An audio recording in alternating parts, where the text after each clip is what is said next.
Hi, my name is Nick Stasulis and I work with the main office of the New England Water Science Center. In this video, we will outline the process of collecting an under ice station in the SonTek RSSL software.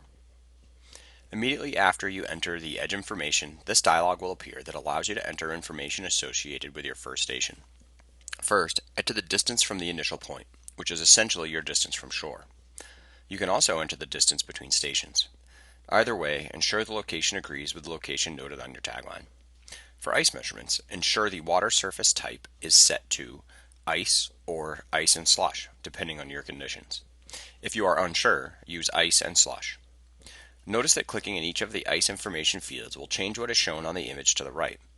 Also understand that while the ice and slush information will make the graphs and displays in the software more useful, they are not used for computation purposes.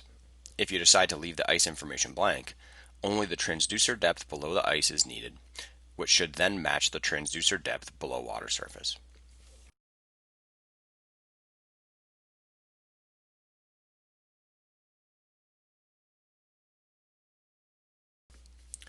The use of user input water depth, the velocity correction factor, and the island edge option will be discussed in separate videos outlining the process of entering a manual station and dealing with invalid depths. Ensure a screening distance is entered here, which is equal to the transducer depth plus 0.52 feet. If the USGS screening feature was selected during software installation, this will happen automatically. In this case, our screening distance is equal to 0.72 feet, as our transducer depth is 0.2 feet. For coordinate system, most ice measurements will use XYZ, which requires the ADCP be held at a fixed orientation to the tagline. The orientation is shown here. ENU allows the ADCP's compass to automatically account for flow angles based on the cross-section azimuth, but should only be used as a backup method for ice conditions. A separate video in this series will discuss angle correction in more detail.